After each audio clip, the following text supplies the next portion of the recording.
¿Qué tal? Buenas noches con todos. Bienvenidos al webinar Viruela del Mono, Inmunología y Evasión del Mpox. El día de hoy tenemos como ponente al doctor José Aguilar. Él es maestro en medicina, especialista en inmunología y reumatología y médico cirujano por la Universidad Peruana Cayetano Heredia. Además, es jefe de laboratorio de inmunología en el Departamento de Ciencias Celulares y Moleculares de la Facultad de Ciencia y Filosofía de la Universidad Peruana Cayetano Heredia. Cuenta con más de 30 años de experiencia en investigación y terapéutica con pacientes con enfermedades inmunorreumatológicas. Y además es director médico de Biotech, Institución de Desarrollo de Terapias Celulares Avanzadas. ¿Qué tal, doctor Aguilar? Le damos la más cordial bienvenida y puede iniciar con el evento. ¿Cómo están? Buenas noches. Ante todo, mi saludo a todos los participantes. Gracias a los organizadores por permitirme dar esta conversación sobre una situación que es actualmente de alarma mundial, que es la viruela del mono. Vamos a poner la presentación.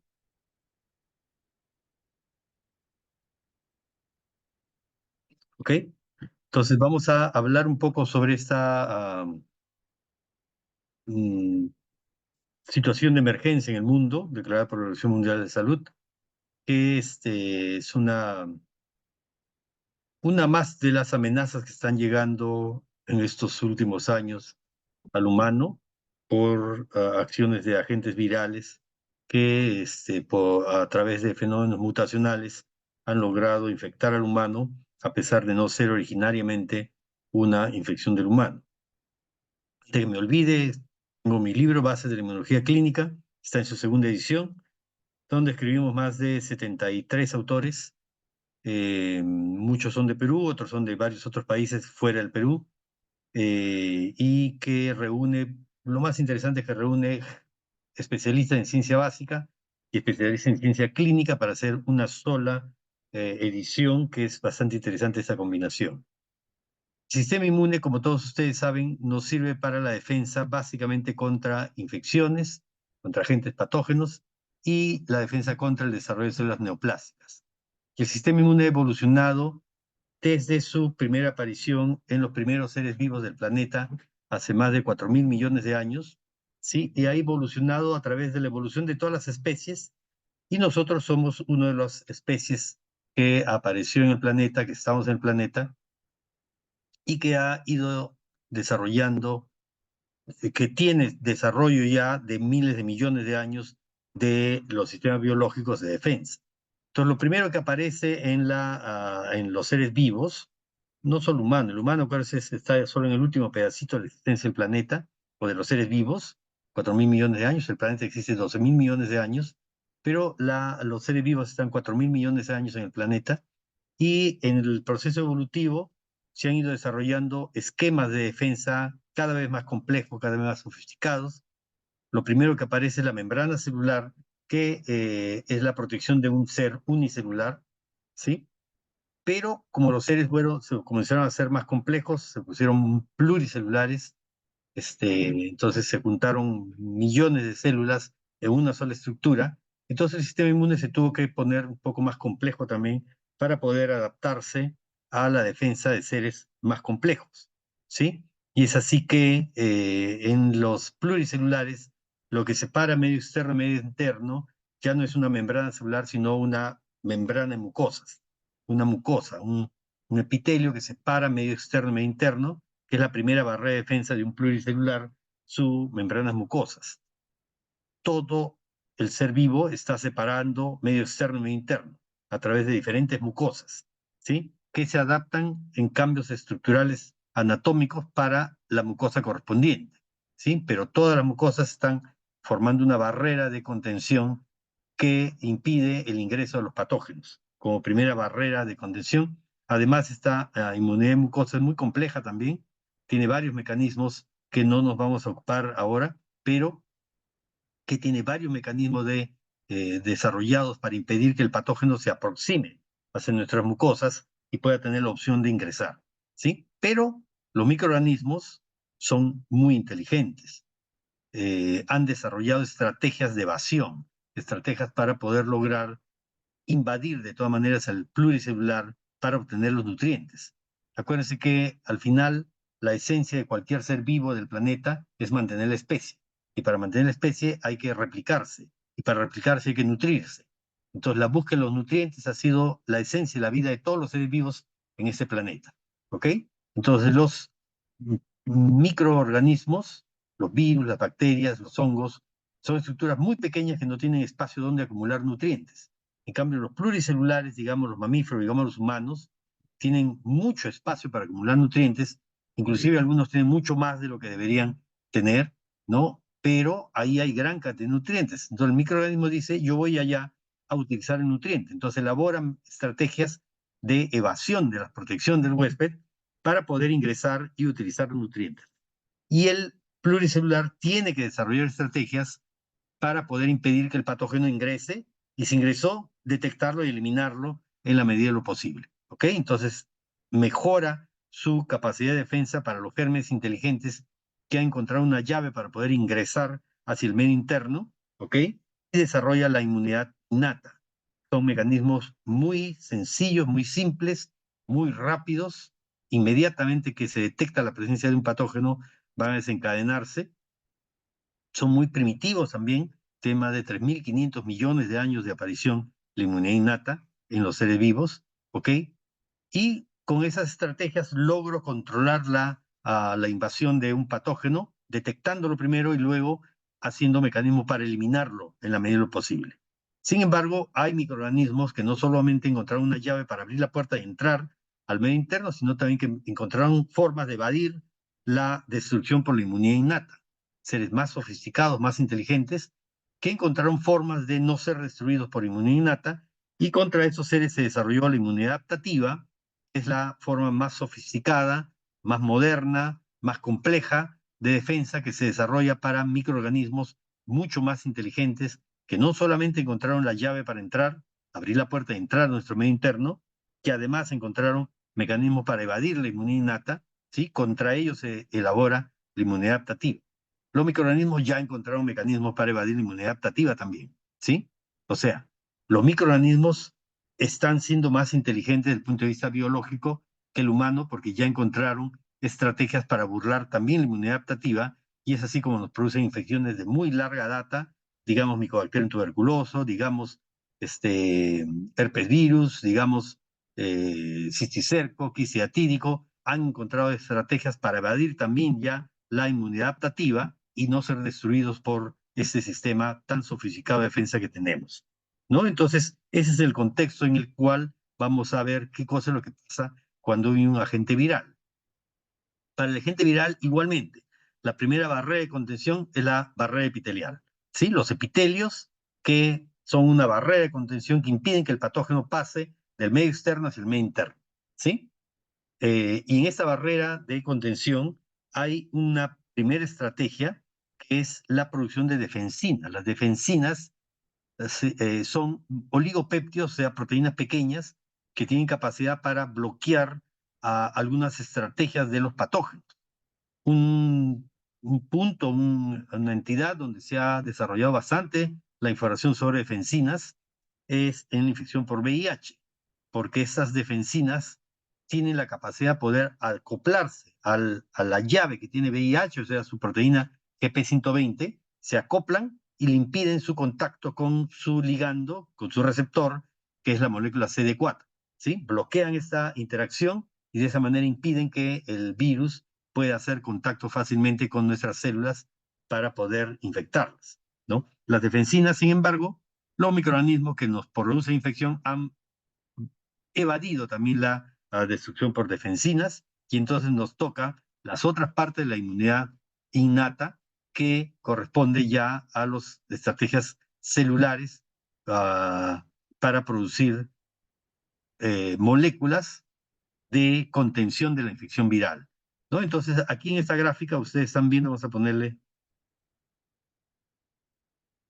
entero láser, ¿ok? Aquí están viendo, esto en amarillo representaría la carga viral.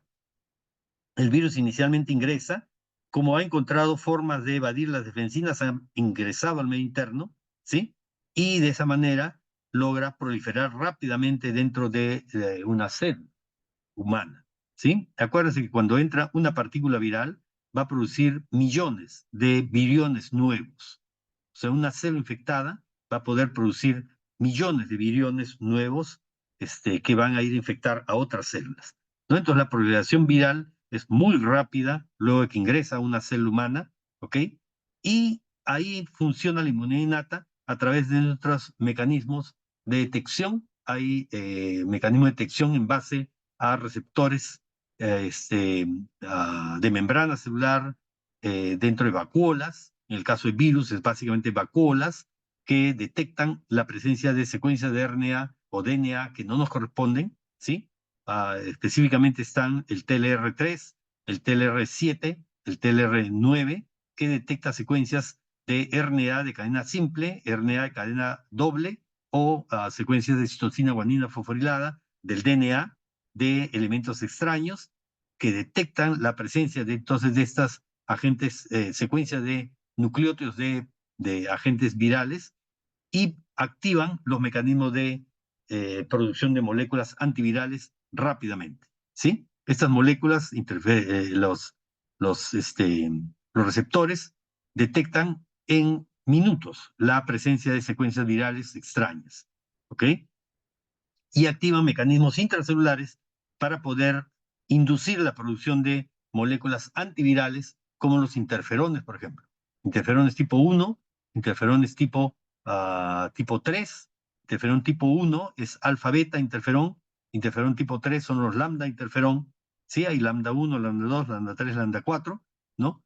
Que van a tener un rol crítico, críticamente importante en bloquear la replicación viral en el intracelular, pero además estas moléculas van a salir hacia el extracelular para actuar sobre sus receptores en las células vecinas y avisar a las células vecinas de que hay un agente viral que está en la proximidad y que comiencen a poner en funcionamiento su aparataje para la producción de moléculas antivirales y que la infección viral no se difunda demasiado, ¿no? Son sistemas de comunicación entre células, básicamente los interferones tipo alfa y alfa, beta y lambda, tipo 1 y tipo 3, ¿ok? Y esos interferones también van a activar la señalización hacia células de la respuesta inflamatoria, macrófagos, células que van a producir citoquinas proinflamatorias, TNF-alfa, interleuquina 1, interleuquina 6, interleuquina 12, que van a servir para distribuirse, de señalizar hacia médula ósea, circular. La célula que ha detectado la presencia de un virus va a producir estas moléculas que va a circular a través de vasos linfáticos y circulación sistémica, llega a médula ósea y saca a poblaciones de linfocitos, poblaciones de polimorfos nucleares, de monocitos, para que vayan a la zona donde está produciendo infección para combatir al patógeno que está ingresando, ¿sí? Entonces esas señales de interferones, citoquinas y activación del complemento por la vía de inmunidad innata van a lograr bloquear la proliferación viral con cierta intensidad. Las interferones, la primera parte de la defensa, está aquí en señalización con verde, se produce un pico de producción de interferones que van a lograr bloquear la producción de la replicación viral en cierta manera. Sin embargo, no la bloquean totalmente, ¿sí? Y luego viene la función de las natural killer cells. Muy importante que entiendan esta secuencia de pasos que son importantes para la defensa antiviral en general. Aquí no estamos hablando específicamente de Mpox, sino la defensa antiviral, pero van a ver que tiene trascendencia en entender los mecanismos que hace el virus para lograr la infección. Entonces, aquí en celeste está la activación luego de natural killer cells. Lo que pasa es que los virus son seres muy inteligentes que saben, conocen mucha inmunología, conocen mucha biología molecular, mucha biología celular, y gracias a eso elaboran estrategias para impedir el ataque por nuestro sistema de defensa contra ellos. ¿No es cierto? Entonces los virus saben que cuando una célula es infectada por un virus, va a colocar un epítope del virus en la hendidura de una molécula llamada el MHC de clase 1. El MHC clase 1 va a formarse, va a colocarse en la membrana celular para presentárselo al TCR en un linfocito TCD8, ¿sí? Un linfocito T citotóxico. linfocito T citotóxico, va a identificar el péptido que se está presentando. Si es un péptido viral, inmediatamente le va a inducir la muerte a esa célula que está produciendo el virus, ¿sí? Eso lo sabe el virus.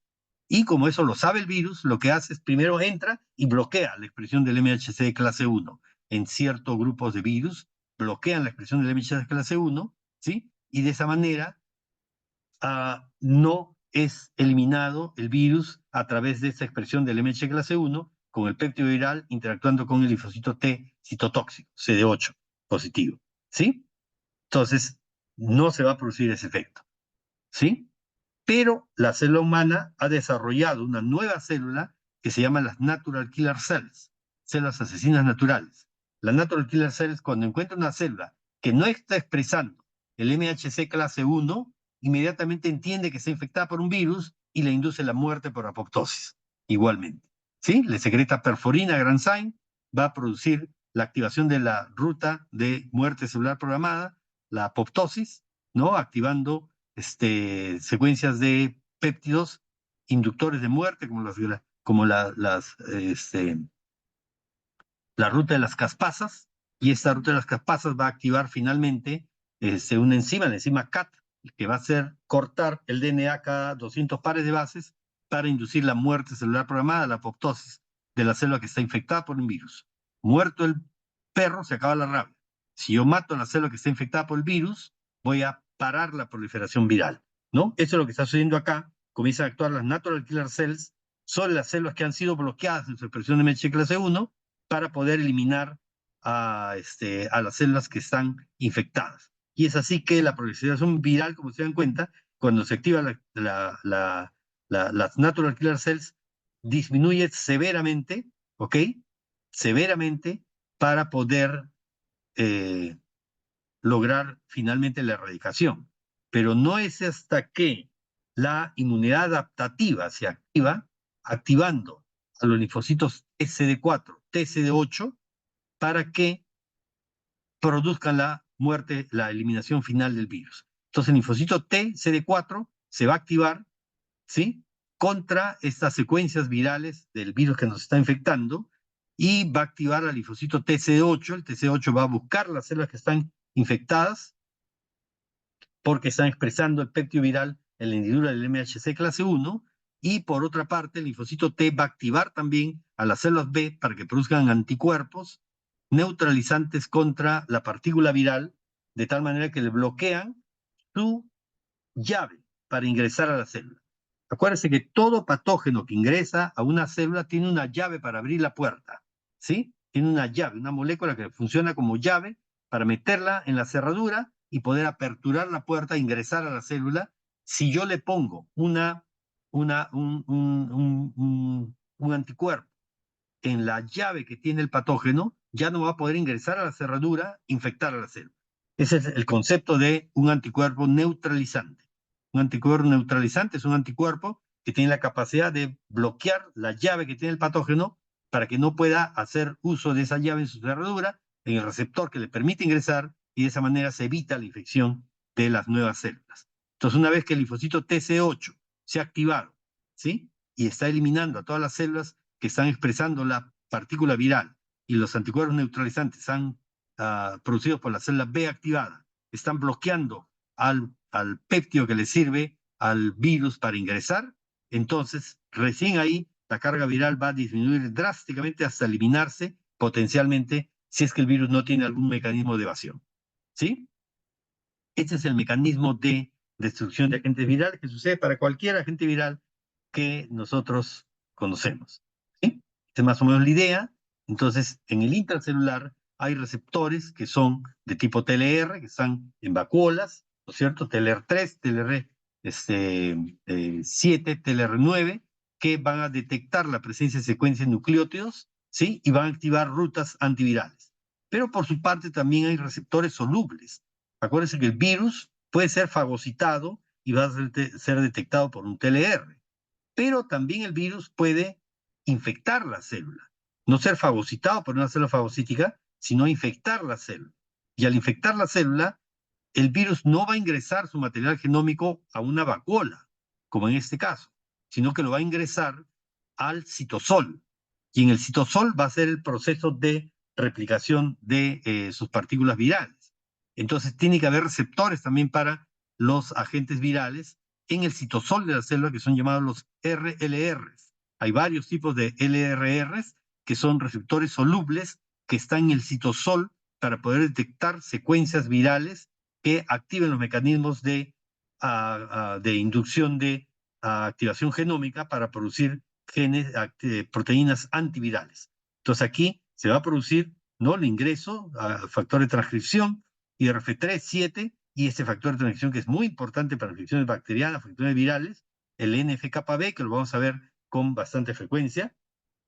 Sí tiene que acordarse un factor de transcripción, es una molécula que está en el citosol atrapada con otra molécula, pero cuando se activa se suelta la molécula que lo atrapa, ingresa al núcleo de la célula y activa algún promotor de alguna función biológica. En este caso estamos viendo que activa genes de producción de interferones. Esos interferones, alfa, beta, lambda, son interferones tipo 1, que son de inmunidad innata, son de producción inmediata, ¿ok? Van a ser producidos rápidamente y van a cumplir acciones de bloqueo de la replicación viral en la misma célula. Pero además, esos interferones van a ser secretados hacia el medio extracelular y van a ir y van a interactuar con receptores específicos en las células vecinas. En este caso, interferón lambda, que va a interactuar con su receptor, como el receptor 1 de interferón lambda, y esta otra molécula, el receptor, la cadena beta, el receptor de interleuquina 10, que forman una pareja, un dímero, que funciona como receptor para interferón lambda y transmite señales a través de tirosinquinasas, ¿sí?, para activar factor de transcripción, y estos factores de transcripción van a ingresar hacia el núcleo de la célula, activar promotores de producción de proteínas antivirales. Entonces va a producir gran cantidad de estas proteínas antivirales que van a lograr bloquear ya la replicación viral en el intracelular, y además van a salir hacia el extracelular igualmente y van a tratar de bloquear también a las partículas virales en el extracelular para tratar de combatirlo. Recuerden, un virión entra en una célula, produce millones de nuevos viriones, de tal manera que este mecanismo tiene que ser muy prolijo, muy productivo, ¿sí? Ferones lambda son muy importantes en infecciones por vía respiratoria. Vamos a hablar un poco ahora de poxvirus, ¿sí? De la familia poxvirus, donde están varios virus que han sido muy importantes en la historia de la humanidad, ¿sí? Por un lado están los ortopoxvirus, al cual pertenece el virus del simio que estamos viendo ahora, pero también al cual pertenece el virus de la viruela. El virus de la viruela es un virus que diezmó la población humana porque tiene una mortalidad en población no inmunizada, tiene una mortalidad de más del 40-50%.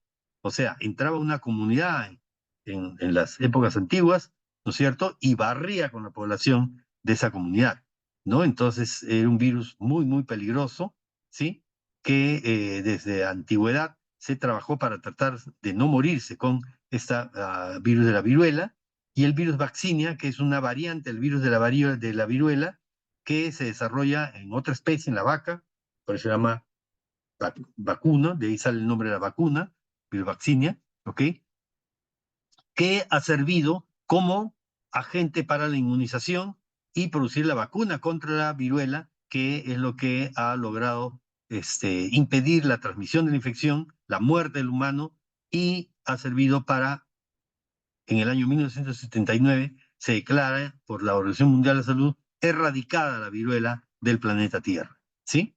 Sin embargo, quedó otro virus, el virus del simio, ¿ok? Mpox virus. Este virus estuvo durante muchos años ahí permaneciendo en algunos animales, roedores, simios, pero por alguna razón de pronto comenzó a tener capacidad para infectar también al humano y da problemas bastante serios, que es lo que estamos viendo ahora, ¿sí?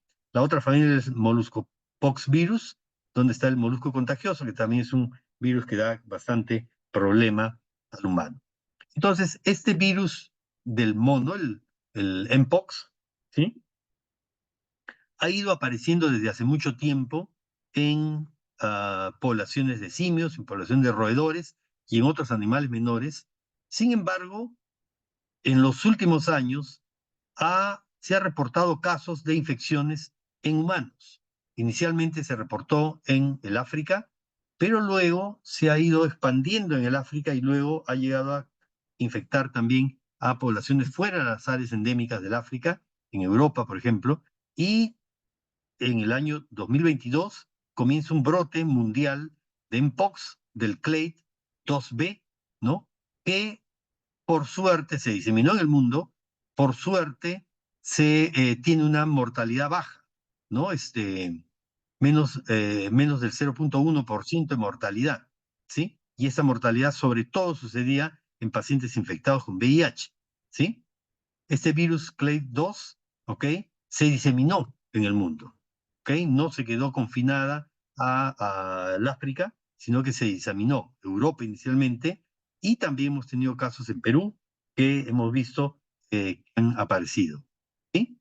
Pero luego, recientemente, desde noviembre de 2023, aparece una nueva diseminación que aparece originalmente en la República Democrática del Congo, en el África Central, con otra familia del virus del simio, el Clade 1, ¿sí? Con una alta mortalidad del 11%, que es lo que ha dado la alerta a nivel mundial. Esto es lo que ha ocasionado la alerta a nivel mundial de la diseminación del Clade 1B, ¿sí? Que tiene una alta mortalidad, por lo cual la Organización Mundial de la Salud llamó la atención al respecto. ¿Sí? Esta es un poco la línea del tiempo respecto a la infección del virus del simio. 1958 se reporta por primera vez un simio infectado con este virus, ¿sí? Un virus que provenía del África, ¿ok? 1970 se reporta el primer caso de virus del simio en humano en la República Democrática del Congo, con lesiones características típicas de una infección por un virus muy parecidas al virus viruela, ¿sí? 1977, el último reporte de infección natural por viruela humana. uh, en 1996, 97, hay un brote de viruela del simio en humanos, en la República Democrática del Congo. El 2000 a 2009 se reportan más de 10.000 casos de viruela símica en República Democrática del Congo, ¿sí? O sea, todo esto estaba confinado a este país del África, ¿ok? Sin embargo, se disemina, viaja fuera del África, ¿sí? Y se reporta en el 2003 el primer caso de virus del simio en los Estados Unidos, ¿ok? Del 1910 al 1919 se replican casos por diferentes áreas de la República Democrática del Congo, pero ya en otros países vecinos también, ¿sí? 1918, como dato, se desarrolla este fármaco, el tecovirimat, que es uno de los fármacos que vamos a ver que se usa como terapia antiviral para la virus del simio. Y en 1919 se desarrolla la vacuna no replicante, la Jynneos, que es una vacuna que se está aplicando actualmente en las áreas endémicas, en los sujetos de riesgo. 2020, perdón, se informan 4.524 casos a nivel global y 151 muertes relacionadas con la virus del simio, ¿sí? 2021 se desarrolla el nuevo producto Cidofovir y su versión oral, el Brincidofovir, ¿ok? 1922 circulan informes de brotes de viruela símica en países no endémicos, más de 40.000 casos, de los cuales algunos han sido reportados en Perú también. Perú, la cepa 2B ha sido reportada, ¿ok? 2024 se reporta en el mundo la cepa 1A y 1B. La 1B es la más peligrosa que existe, ¿sí? El Clade 1B, ¿ok? Y el 23 de julio del año 2022, ah, perdón, del año 2024, la Organización Mundial de la Salud reporta como una situación de alarma mundial la infección por el virus. ¿Ok? Entonces, un poco la secuencia de lo que ha pasado con la historia del virus del simio. Esa es la estructura, es un virus de tamaño regularmente grande, ¿sí? Que tiene una membrana de superficie que tiene túbulos en superficie, ¿ok? En superficie externa, tiene una membrana interna, no todos los virus van a tener la membrana interna también, tiene la región del núcleo, que tiene las capas empalizadas con glúcidos que están en esta capa.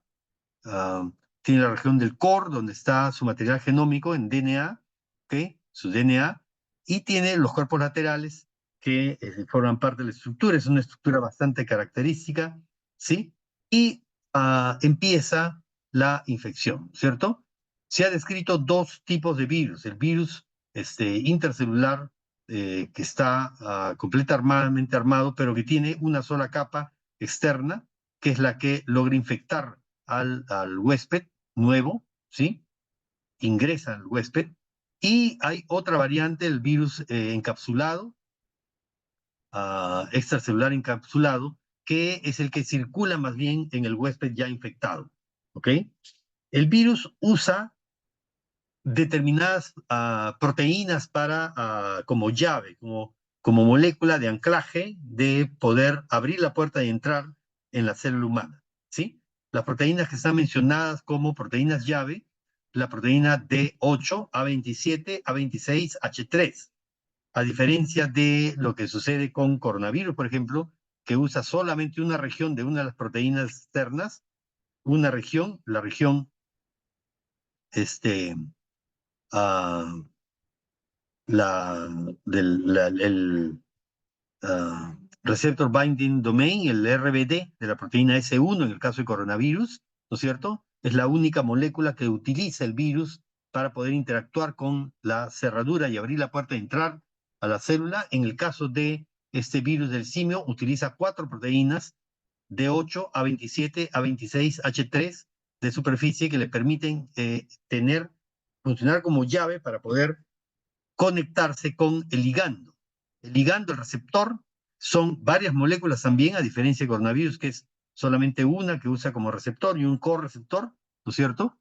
Ah, en este caso, el virus usa tres receptores, la molécula CD4, por lo cual puede infectar a estas células portadores CD4, que son células básicamente del sistema inmune, la proteína CD147, el basijín, ¿sí? Que sirve como receptor también para otras moléculas de funcionamiento normal del sistema inmune, pero que es utilizado como cerradura para poder abrir la puerta, y una integrina, la integrina alfa B beta 3, que esta integrina es un glicopéptido que se encuentra en la superficie de varios tipos celulares, células del sistema inmune importantemente, células epiteliales también, ¿sí? Y de esa manera el virus usa sus proteínas como llave, abre, mete la llave en la cerradura, ¿no es cierto? Estas proteínas, que son varias, ¿ok?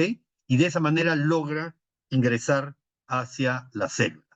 Ahí van a participar algunas proteínas que son muy importantes del virus, como la proteína A28 y la proteína A21, que le van a servir como en la fase temprana de ingreso hacia la célula humana, ¿sí? Y va a participar también algunas proteínas de del humano, algunas proteínas que forman parte en realidad de la estructura del funcionamiento del aparato de Golgi. Ahí están las proteínas COG-G7, COG-G4, ¿sí? Y BPS54 y 52. Estas proteínas que normalmente están en la estructura del aparato de Golgi para hacer todo el proceso de glicosilación y armado de la estructura proteica de las proteínas normales, son importantes, han sido demostrada su participación para permitir el ingreso del virus hacia la estructura del humano. Una vez hecho ese proceso, se va a producir la apertura de la membrana celular, ingreso de la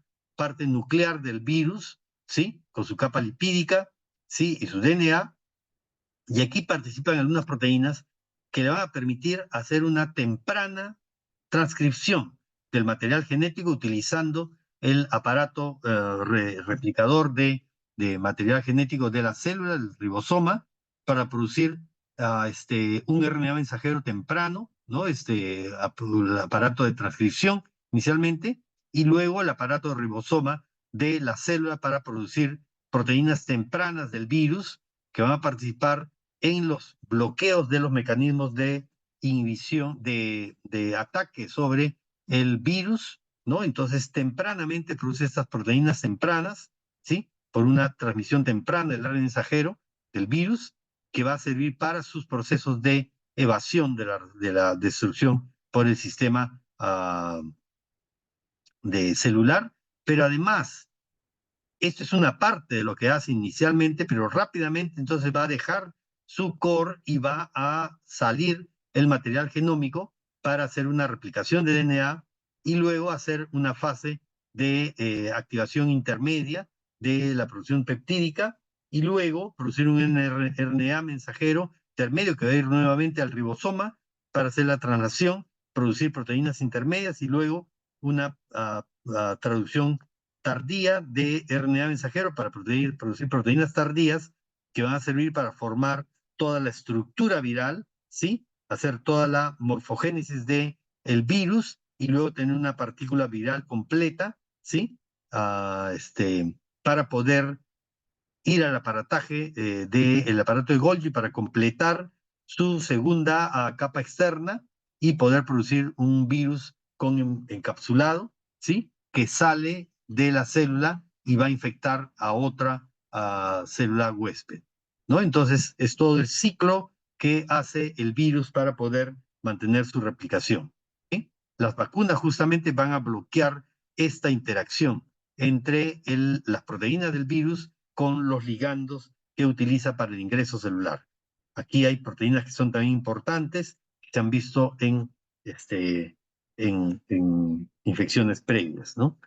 De tal manera que el virus va a invadir varias estructuras a través de su capacidad para utilizar varios receptores de membrana de las células diferentes, va a poder infectar órganos del sistema inmune como el timo, ¿sí? Y dar una alteración en la función del timo, dar además infección del mal, del tejido mieloide asociado a tejido linfoide asociado a mucosas, ¿no es cierto? En este caso, de las amígdalas y toda la región de la faringe, va a dar una tonsilitis, va a dar una timitis, pero también va a producir una acción sobre la médula ósea, produciendo una hiperplasia con sobreproducción de natural killer cells, pero natural killer cells, como vamos a ver más adelante, que son disfuncionales, va a producir lesiones dérmicas para poder lograr liberar el virus y poder infectar a otros huéspedes, ¿sí? Va a producir infección, invasión de los ganglios linfáticos con proliferación de ganglios linfáticos, dando linfadenopatía, que es una característica bastante típica de esta enfermedad. Va a invadir también el vaso sanguíneo y va a dar crecimiento de vaso sanguíneo y algunas disfunciones de otras células ocasionadas por esta invasión. Va a poder invadir parénquima pulmonar, dando un cuadro neumónico que puede llevar a la insuficiencia respiratoria del paciente y la muerte, y va a poder dar una infección sobreagregada, llevando a sepsis al paciente, que es lo que causa con cierta frecuencia la muerte, junto con la neumonía, son las dos causas principales de muerte en esos pacientes, ¿no? Entonces, el virus daña el funcionamiento regular del sistema inmune y daña varios pasos del proceso de defensa que desarrolla el huésped contra el virus.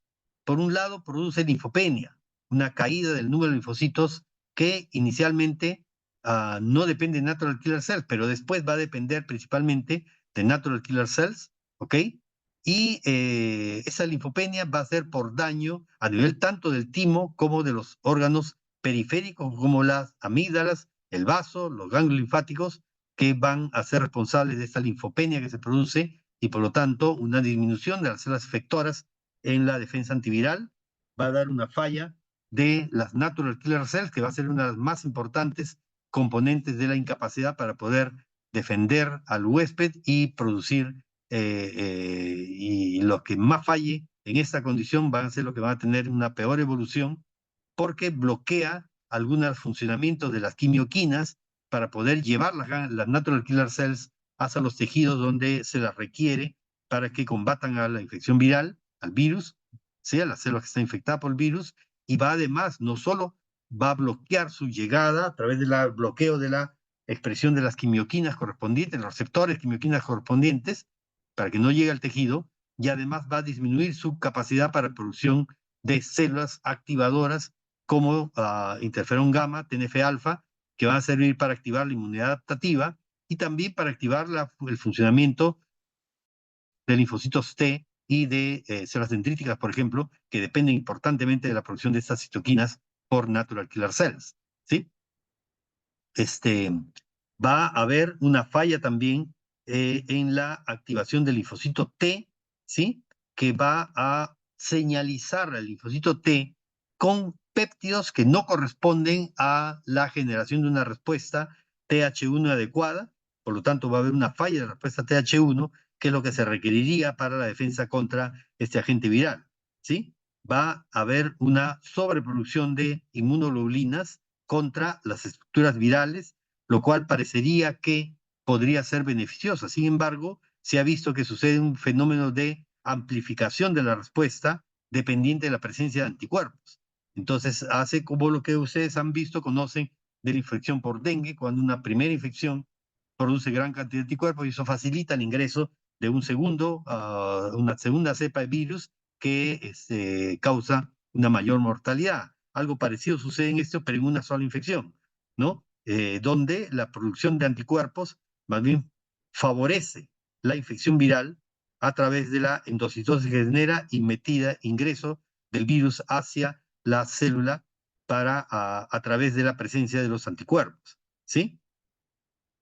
Pero además también puede eventualmente generar un bloqueo tan severo de la respuesta de eliminación del virus que va a activar mecanismos ya dependientes de médula ósea para atraer la presencia de células proinflamatorias, ¿no? Como macrófagos, células polimorfonucleares, que van a producir gran cantidad de citoquinas o de células, en este caso también de células TH2, que van a producir una sobreproducción de algunas citoquinas TH2 que en vez de lograr su función de inhibir la respuesta TH1, más bien van a potenciar la presencia de citoquinas que van a llevar también, como sucede en coronavirus, al desarrollo de una tormenta de citoquinas que va a ocasionar falla pulmonar, ¿sí? Y falla de la capacidad de defensa contra otros agentes, facilitando el ingreso de agentes sobreinfectantes, ¿no? Que van a llevar a sepsis y muerte del paciente, ¿no? Hay un aumento de la producción de inmunoglobulinas y eso, como les digo, que sería teóricamente una respuesta favorable, ¿sí? Se ve dificultada porque el virus facilita su ingreso cuando hay inmunoglobulinas en alta concentración contra este virus, ¿no? Facilita su ingreso dentro de la célula. Pero además, finalmente, bloquea la producción, la activación de las proteínas del complemento, produciendo moléculas que desarman, que rompen la estructura de las proteínas del complemento, desarmando la activación del complemento y la ruptura del virus por complemento. De tal manera que todos estos mecanismos hace el virus, como les digo, hace una serie de efectos a nivel inmune. Uno de los más importantes es la linfopenia y dependiente mayormente de natural killer cells. Hay un aumento de producción de natural killer cells, pero aumento que es ineficiente para su activación. O sea, es un aumento patológico de natural killer cells que no son eficientes para poder lograr la detección y la eliminación de las células infectadas, porque le bloquea la expresión de sus receptores de quimioquinas para que no pueda salir, dirigirse hacia la zona donde está el foco de infección, ¿ok?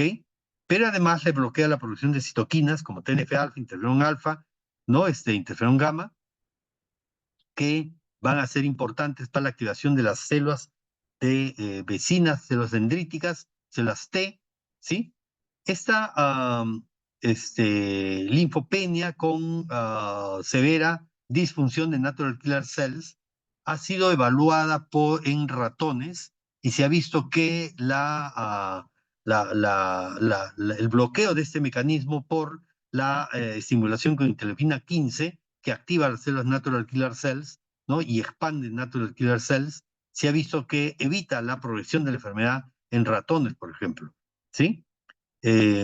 Además, va a disminuir la producción de los mecanismos efectores de la natural killer cell, como son las perforinas, las granzymes, que son los elementos que tienen la propiedad de inducir la muerte celular de la célula infectada. Es disminuida también su capacidad para producir estas moléculas y logra una falla en la activación del linfocito TCE4 que por la disminución de la producción de citoquinas estimuladoras, y esto va a llevar a una falla en la activación de las células B y de la producción de anticuerpos.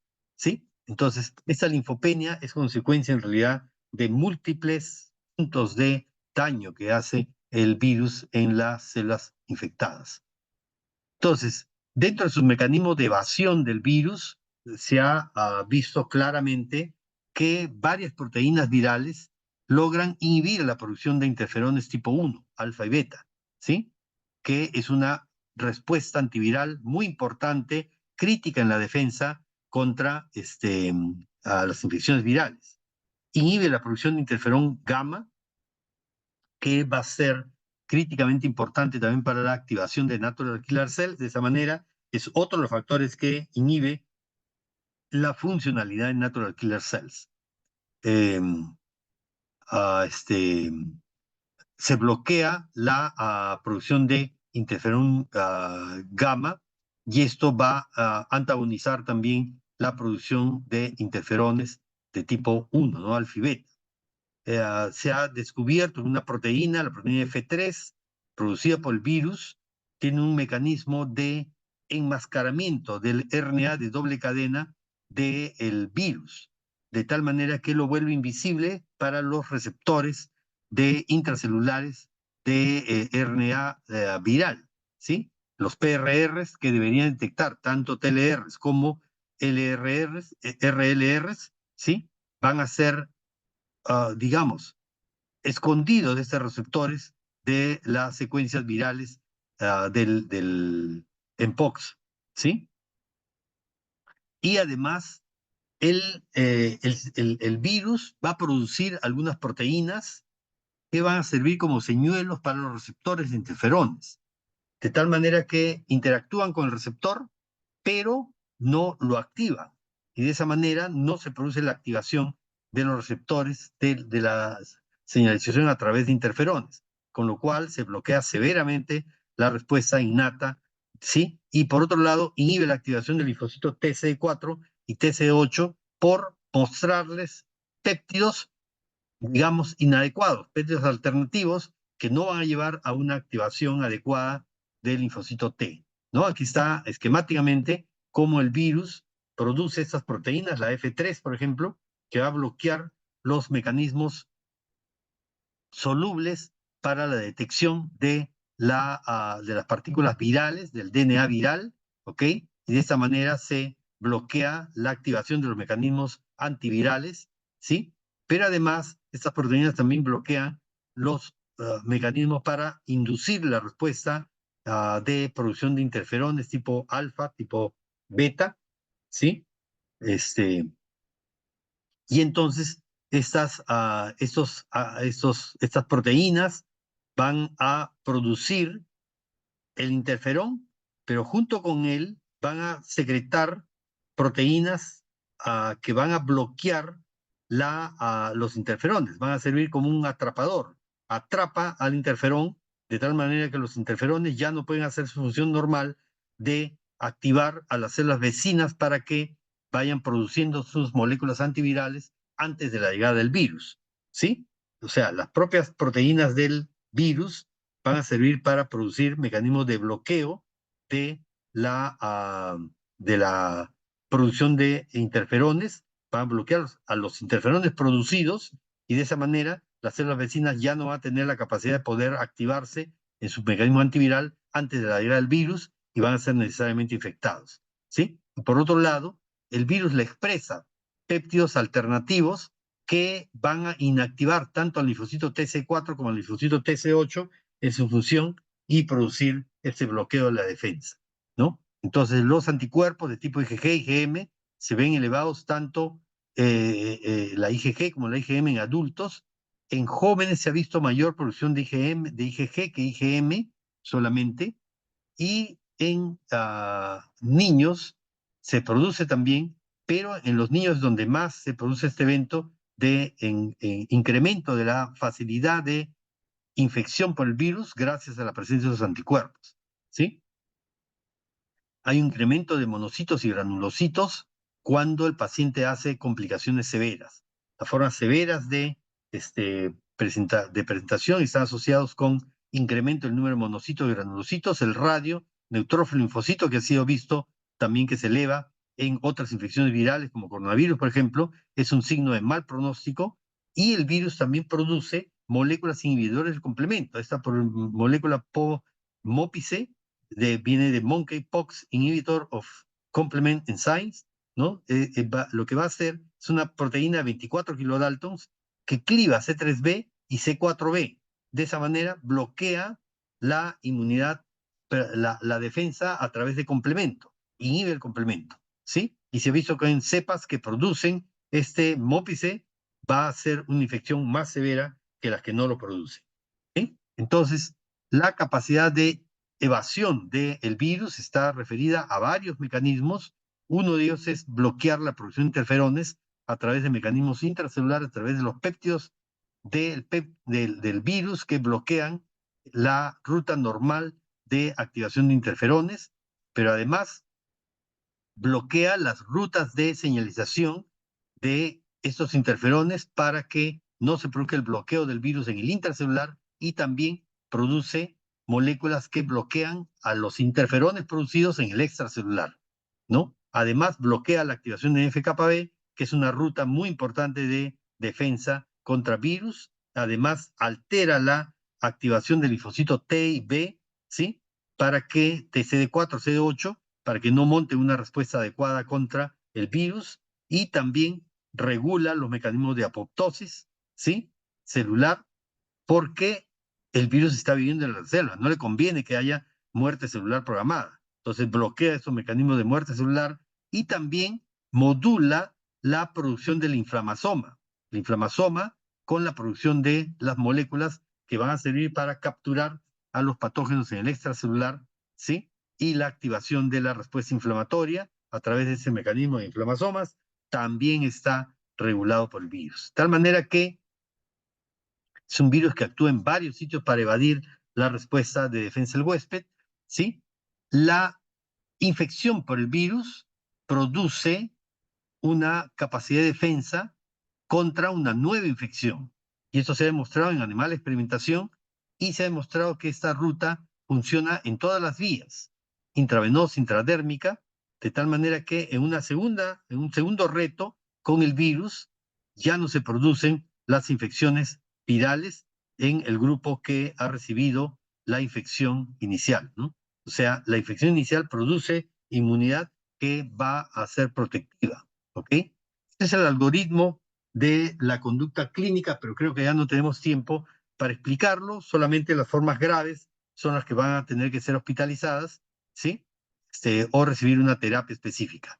La terapia básicamente es terapia inmune a través de vacunas, la vacuna contra la viruela, la vacuna viruela, ¿sí? Se ha visto que logra una cobertura muy buena contra la vacuna de la viruela del simio, ¿sí? 85% de cobertura en sujetos que han sido vacunados para viruela. Lamentablemente, en el año 1979 se declara por OMS eliminado el virus de la viruela del planeta Tierra, y por lo tanto se para la cobertura de vacunas contra viruela en ese año. Por lo tanto, todas las generaciones que han nacido después del 81, 82, en que ya se paró la vacunación contra viruela, ya no tienen la cobertura contra viruela, ¿ok? Pero lo bien claro es que tener la cobertura contra viruela disminuye 5.2 veces el riesgo de desarrollar enfermedad, ¿sí? La vacuna actual que se está utilizando es la Jynneos, ¿no? Es una vacuna de tercera generación, ¿sí? Y la CAM 2000, que es una vacuna de segunda generación que se está utilizando en algunos países, no se usa en el África, que es donde está más enraizada la infección, se usa en Estados Unidos, Europa, ¿sí? En algunos países, ¿ok? En los sujetos de riesgo, ¿no?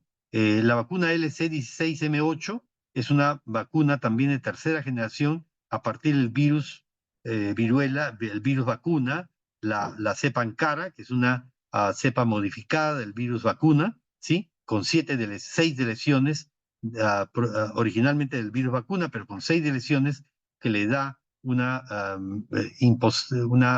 bloqueo total de la capacidad de producir enfermedad, pero que tiene muy buena capacidad de producir la respuesta inmune contra el virus. Esto se está utilizando en Japón, ¿sí? Consiste en 2 dosis que están en 4 semanas de separación, se lo administra por vía subcutánea.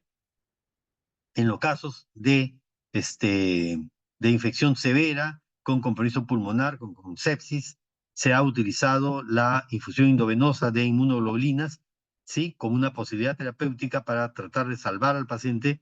Sin embargo, no hay estudios que hayan evaluado todavía este tipo de terapia, ¿sí? Existe en desarrollo algunas vacunas con múltiples antígenos del el Mpox, ¿sí? Secuencia antigénica, vacunas de RNA, ¿sí?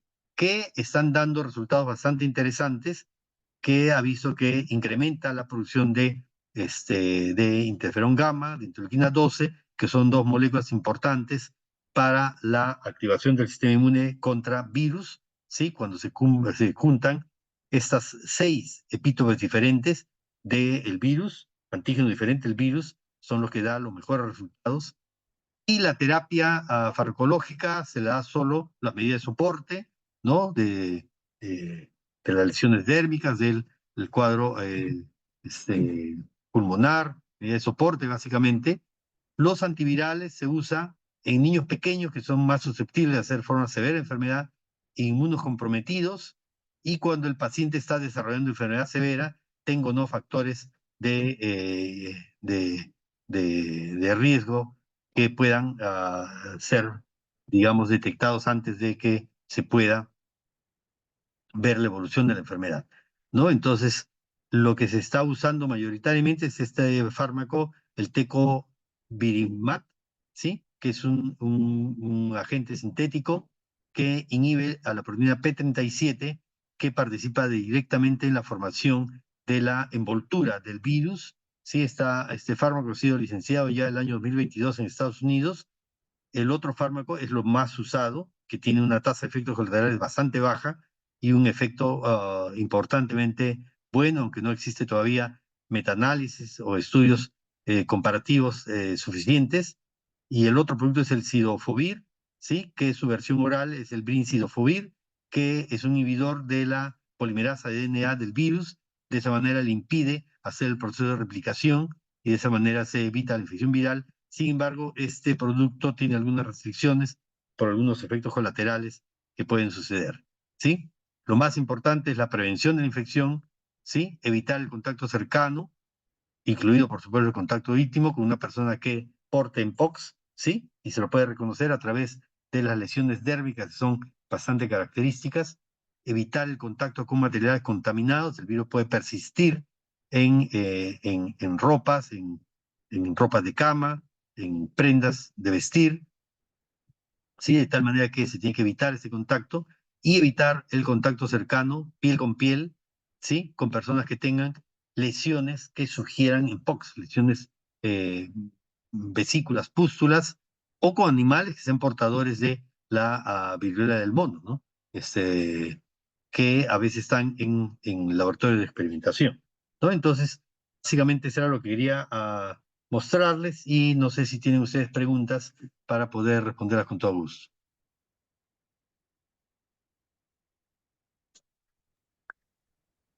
Bueno, doctor, vamos a dar de repente unos minutos al público para que nos puedan Para que dejar se sus vayan animando a consultas. hacer las preguntas. Sí. Sí, de igual manera de repente puedo aprovechar en hacer la presentación, ¿no? Acerca del Claro, programa que por tenemos de supuesto, sí. convocatoria. Perfecto, entonces permítame un minutito para poder mostrar mi pantalla.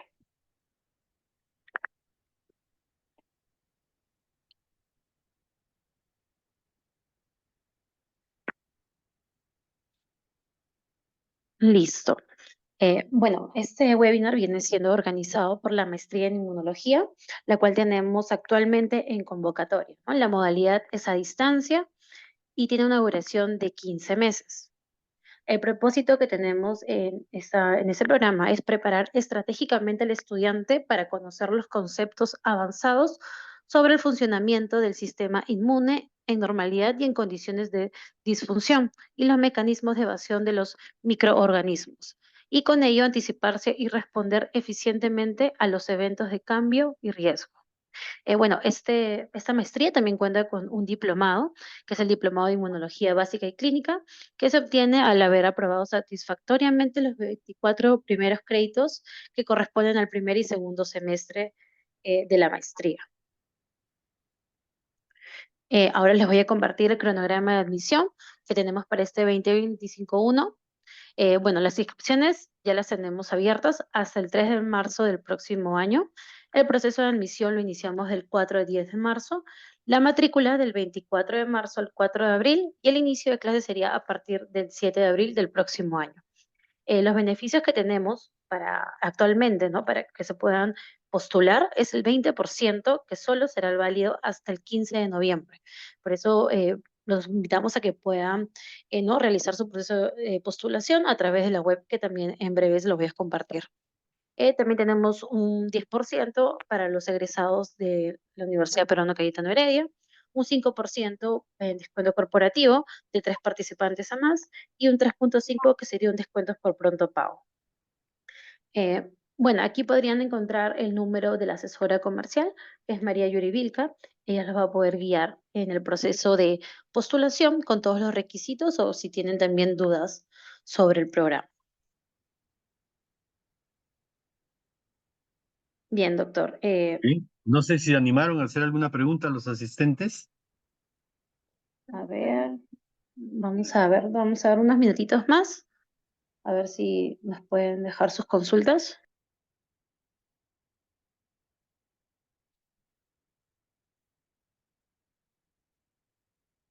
Ellos pueden hacer al chat directamente.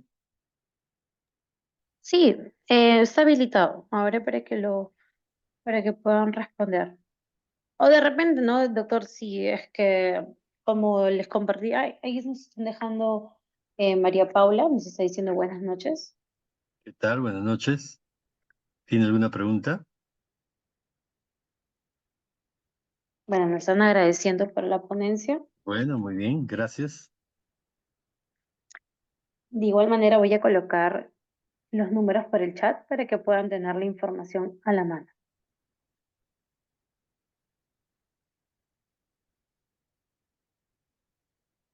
Doctor, de repente algunas palabras como invitación al programa. Claro. em, Hay una cosa muy importante en la maestría en inmunología de Cayetano Heredia. Es actualmente la única maestría en inmunología que hay en el país. Y esta maestría se mantiene, ya vamos a tener 30 años, me parece, de existencia, en forma continuada. Nunca paró. ¿Sí? La maestría, hasta ahora, desde que se inició, se ha desarrollado todo el tiempo, de tal manera que nuestra experiencia en el desarrollo de la capacitación de los alumnos para que logren esta maestría es bastante buena, ¿ok? De tal manera que tienen ustedes una experiencia de base de la maestría, ¿no? Que les va a dar un enfoque totalmente diferente de lo que es la biología, la medicina. Para los médicos van a ver un campo totalmente diferente que les va a aperturar los ojos y entender muy claramente que la medicina, el manejo terapéutico de los pacientes, tiene que ser integrativo. Le damos todas las armas para que entiendan claramente por qué y cómo el manejo integrativo es mucho más eficiente que usar solamente fármacos, por ejemplo, ¿no? Y a los que no son médicos le va a dar la capacidad de poder entender muy bien esos procesos de respuesta del sistema inmune. Sí, acuérdense que el sistema inmune está en todos los seres vivos. Todos tenemos sistema inmune, este, ah, de tal manera que nos sirve para cualquier otra especialidad también para biólogos, para veterinarios. Todos los seres vivos tienen sistema inmune, de tal manera que estos mecanismos son comunes. Ahí veo que hay una pregunta.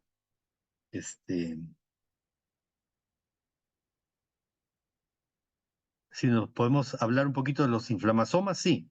Inflamasomas son determinadas estrategias que tienen las células, principalmente fagocíticas, para iniciar el proceso de respuesta contra agentes patógenos.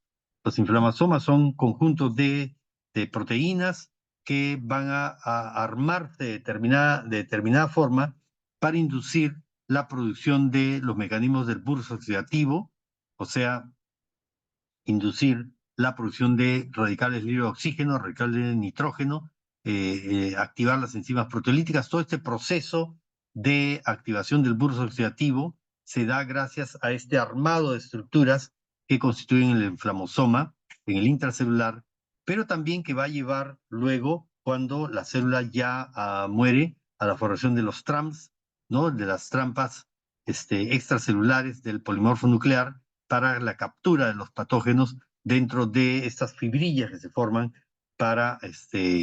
por acción de inicialmente inflamasoma y luego la formación de los TRAMS, ¿no? Cuando la célula ya entra en muerte celular. De tal manera que son mecanismos para la destrucción de los patógenos. Aquí hay otra pregunta. Hay varias, ya veo.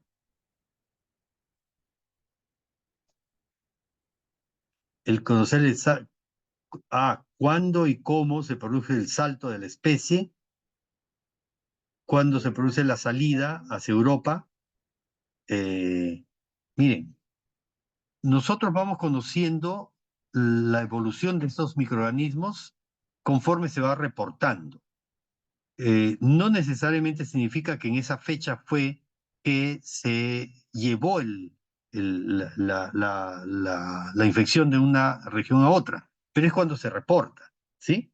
O sea, diciembre del 2019 se produce se declara la pandemia de coronavirus. Pero ¿cuándo comenzó el virus a transportarse desde el murciélago hacia el pangolín y luego hacia el humano? No tenemos la fecha exacta. Igual, ¿cuándo pasó del humano o del simio hacia el humano? Tenemos la fecha en la cual está el reporte inicial, que lo puse en la gráfica, ¿no? Desde 1958, me parece, que se reporta el primer simio infectado con este virus de la viruela del simio, ¿ok? Eh, si se originó primero en el humano como viruela y después pasó a ser del simio, esos son estudios que son bien difíciles de poder documentar. Se puede documentar de dónde procede un agente microbiano determinado, pero cuando salta de una especie a otra, eso ya es un poco más difícil de probar, ¿sí? O sea, cuando se produce la migración del simio hacia el humano, está reportado el primer caso, me parece el año, en la gráfica estaba, no recuerdo exactamente, que se reporta en el África el primer caso de infección humana por simios, ¿no? Por el virus del simio, por el Mpox, ¿sí? Y desde el año 2021 se reportan los primeros casos en Europa de la infección por Mpox, ¿no?